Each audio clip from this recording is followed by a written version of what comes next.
میرے یار کو اگلی سیٹ پہ بٹھاؤ، ہم بغات دکھا کے لاتے ہیں، اس کو سیر کرواتا ہوں تاکہ اس کے ذہن کے اوپر، دماغ کے اوپر جو بھی پریشانی ہے، ٹینشن ہے، وہ دور ہو جائے۔ تو اس کو سیر کر، وہ گاڑی کے اندر بٹھاتا ہے، شہر کا چکر لگواتا ہے، زمینیں دکھاتا ہے، طرح طرح کی اس کو سیر کرواتا ہے، اور اتنے کے اندر یار خوش ہو جاتا ہے۔ وہ کہتا ہے یار میں بڑا پریشان تھا، آج تو نے میری مشکل کو، ٹینشن کو دور کر دیا۔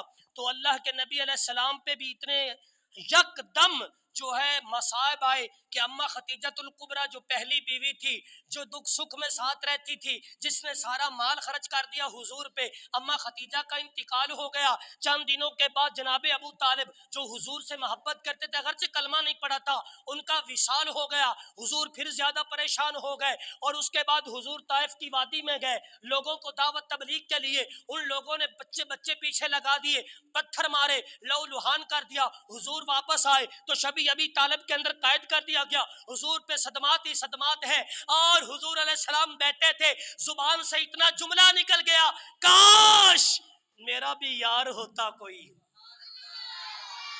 سارے بولو سبحان اللہ۔ جملہ نکل گیا زبان سے، کاش میرا بھی کوئی یار ہوتا، میرے دکھ بانٹتا، میری مصیبت میں میرے کام آتا، مجھے تسلی دیتا، مجھے حوصلہ دیتا۔ اللہ نے فرمایا جبریل، جی رب جلیل، فرمایا جا، یار نے یار کو آواز دی ہے، یار نے یار کو یاد کیا ہے۔ لوگ سیر کرواتے ہیں گاڑی کے اوپر، جا جنت سے براق لے کے جا سواری۔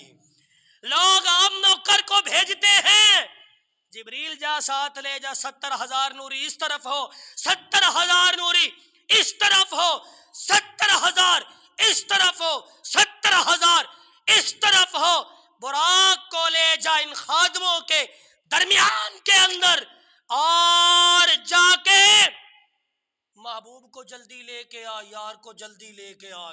جناب جبریل دوڑے، اللہ تعالیٰ پوچھتے ہیں جبریل ذرا رک، اللہ اب کیا معاملہ ہے؟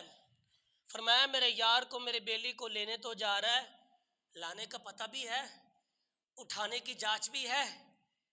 اللہ اور کیا؟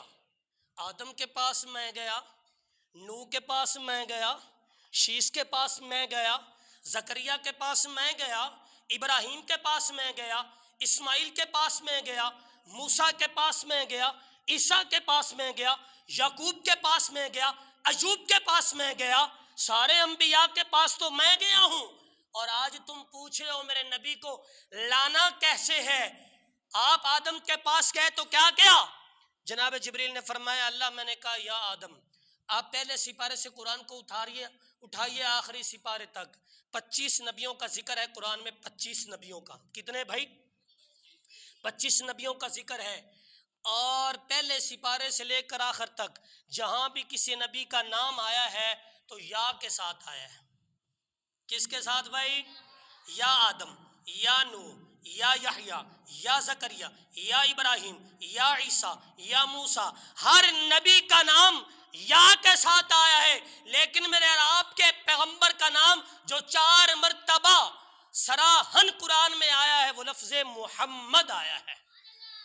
سارے کو صلی اللہ ہو، یا محمد نہیں آیا، کیا آیا ہے بھائی؟ محمد صلی اللہ علیہ وسلم۔ سارے نبیوں کو یا کے ساتھ، حضور کو بغیر یا کے لفظ محمد استعمال ہوا ہے، محمد الرسول اللہ، سورہ محمد ہے، ما کان محمد، یعنی یا کا لفظ استعمال نہیں ہوا۔ اس کا معنی کیا ہے؟ اس کا مطلب کیا ہے میرے دوستو؟ اس کا مطلب یہ ہے، اس کا معنی یہ ہے کہ سارے نبیوں کی عظمتیں ایک سائیڈ پہ ہیں، سارے نبی کی رسالتیں ایک سائیڈ پہ ہیں، سارے نبیوں کی مقامات، شان اپنی سائیڈ پہ ہے، لیکن میرے اور آپ کے محمد کی عظمت ایک سائیڈ پہ ہے۔ سارے انبیاء بھی مل کے میرے نبی کی عظمت کا مقابلہ نہیں کر سکتے۔ جی اچھا، اللہ نے فرمایا یا محمد تو کہنا ہی نہیں، ورنہ سارے نبیوں کے شان برابر ہو جائے گی، ان کو بھی یا کے ساتھ توجہ ہے بھائی، یہ کہنا ہی نہیں۔ اللہ پھر میں دروازے پہ انتظار کروں گا،